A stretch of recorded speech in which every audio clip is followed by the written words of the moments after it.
ஆச்சி கொழுக்கட்டை மாவிற்கு கொழுக்கட்டை அச்சை கேட்டு வாங்குங்கள்.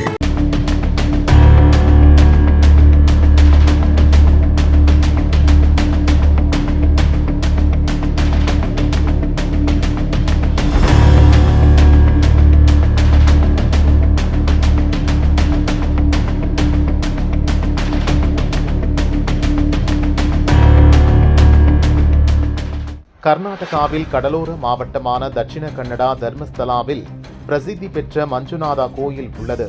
இந்த கோயிலில் 1995 முதல் 2012ஆம் ஆண்டு வரை தூய்மை பணியாளராக வேலை செய்த ஒருவர் ஜூலை 3ஆம் தேதி சில வக்கீல்களுடன் பெல்தங்கடி கோர்ட் சென்று நீதிபதி முன் வாக்குமூலம் அளித்தார்.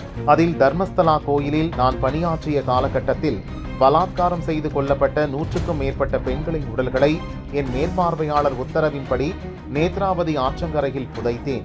கடந்த 2012ஆம் ஆண்டிற்கு பின் வேறு மாநிலத்திற்கு சென்று விட்டேன். புதைக்கப்பட்ட பெண்கள் என் கனவில் வந்ததால் மனசாட்சி உறுத்தியது. தற்போது உண்மையை சொல்ல வந்துள்ளேன் என கூறினார். மேலும் சில எலும்புக்கூடுகள் மண்டை ஓடுகளையும் கோர்ட்டில் சமர்ப்பித்தார். இதைத் தொடர்ந்து தர்மஸ்தலா யாத்திரை சென்றிருந்த போது தனது மகள் காணாமல் போனதாக மேலும் ஒரு பெண் புகார் அளித்தார். இது கர்நாடகா மட்டுமின்றி நாடு முழுதும் அதிர்ச்சியை ஏற்படுத்தியது. இது தொடர்பாக பெல்தங்கடி போலீஸ் நிலையத்திலும் வழக்கு பதிவானது. சுப்ரீம் கோர்ட் முன்னாள் நீதிபதி கோபால கவுடா உள்ளிட்டோர் இந்த வழக்கை எஸ்ஐடி எனும் சிறப்பு புலனாய்வு குழு விசாரணைக்கு ஒப்படைக்க கோரி மாநில அரசுக்கு அழுத்தம் கொடுத்தனர். இதன்படி ஜூலை 19ஆம் தேதி எஸ்ஐடி விசாரணைக்கு அரசு உத்தரவிட்டது. உள்நாட்டு பாதுகாப்பு பிரிவு டிஜிபி பிரணவ் முகந்தி தலைமையிலான குழுவில் மூத்த ஐபிஎஸ் அதிகாரிகள் அனுசேத், ஜிதேந்திரகுமார், தயமா உள்ளிட்ட 20க்கும் மேற்பட்ட போலீசார் நியமிக்கப்பட்டனர். இவர்கள் தர்மஸ்தலா மஞ்சுநாதா கோயிலுக்கு செல்லும் வழியில் உள்ள நேத்ராவதி ஆற்றின் கரையோரம் புகார்தாரர் அடையாளம் காட்டிய 13 இடங்களை மார்க்கிங் செய்தனர். ஜூலை 29ஆம் தேதி முதல் அங்கு குழிகள் தோண்டப்பட்டன. ஆனால் எதுவும் கிடைக்கவில்லை. இதற்கிடையில் புகார் சொன்ன தூய்மை பணியாளர் கோர்ட்டில் சமர்ப்பித்த மண்டையோடு ஒரு ஆணுடையது என ஆய்வில் தெரிய வந்தது. இதை உறுதி செய்ய மேலும் 2 ஹாஸ்பிட்டல்களில் சோதனை நடத்தப்பட்டது. அப்போதும் அது 30 வருடங்களுக்கு முன் இறந்த ஒரு ஆணின் மண்டையோடு என ரிசல்ட் வந்தது. இது ஒருபுறம் இருக்க, தூய்மை பணியாளர் சொன்ன 17 இடங்களில் புலனாய்வு குழுவினர் தோண்டி பார்த்தனர். 6வது இடத்தில் மட்டும் ஒரு சில எலும்பு துண்டுகள் கிடைத்தது. அதுவும் ஆணுடையது என தெரிய வந்தது. 60 முதல் 100 உடல்களை புதைத்தேன் என புகார்தாரர் சொன்ன இடத்திலும் ஒரு எலும்புகள் கூட சிக்கவில்லை. இதனால் தூய்மை பணியாளர் சொன்ன புகார் உண்மையா என்பதிலேயே சந்தேகம் எழுந்தது. இந்த விஷயத்தில் பிரதான எதிர்க்கட்சியான பாரதிய ஜனதா முதலில் அமைதி காத்தது. தர்மஸ்தலாவில் எதுவும் சிக்கவில்லை என்று தெரிந்ததும் கேள்விகளால் அரசை துளைத்தெடுத்தனர். என்ன செய்வது என்று தெரியாமல் விழிப்பிதுங்கிய அரசு புகார்தாரரிடம் தீவிர விசாரணை நடத்தும்படி எஸ்ஐடி அதிகாரிகளுக்கு உத்தரவிட்டது.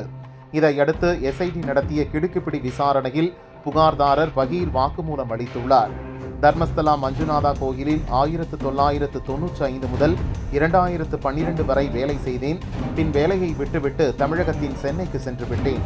2023 டிசம்பர் மாதம் சென்னையில் ஒரு கும்பல் என்னை சந்தித்தது.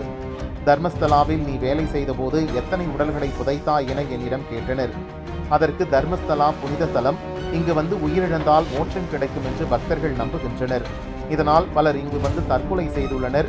அவர்களின் உடல்களை போலீஸ், கிராம பஞ்சாயத்து மூலம் சட்டப்படி புதைத்துள்ளேன் என கூறினேன். ஆனால் அந்த கும்பல் உடல்களை சட்டவிரோதமாக புதைத்ததாக கூற வேண்டும் என என்னிடம் வலியுறுத்தியது. நான் முடியாது என்று மறுத்துவிட்டேன். ஆனாலும் அந்த கும்பல் என்னை விடவில்லை. நாங்கள் சொல்வது போன்று நீ சொல்ல வேண்டும் என்று அழுத்தம் தந்தனர். என்னென்னவோ சொல்லி என் மனதை மாற்றிவிட்டனர். சென்னையில் இருந்து அவர்களே என்னை கர்நாடகாவுக்கு அழைத்து வந்தனர்.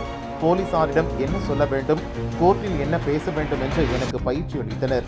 நான் கோர்ட் கொண்டு சென்ற எலும்புக்கூடுகள், மண்டை ஓடு அந்த கும்பல் கொடுத்ததுதான். கோர்ட் சென்று பொய் சொல்ல எனக்கு பயமாக இருந்தது. சுஜாதா பட் என்ற பெண் தர்மஸ்தலாவுக்கு சென்ற தன் மகளை காணவில்லை என போலீசில் புகார் செய்வார். அதே நேரத்தில் நீயும் கோர்ட்டில் வாக்குமூலம் அளிக்க வேண்டும் என்று கூறினர். சுஜாதா பட் போலீசில் புகார் அளித்த பின் எனக்கு தைரியம் வந்தது.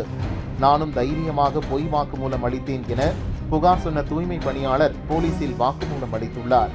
புகார்தாரர் அடித்த அந்தர்பல்ட்டியால் வழக்கின் முழு விசாரணையும் மாற உள்ளது.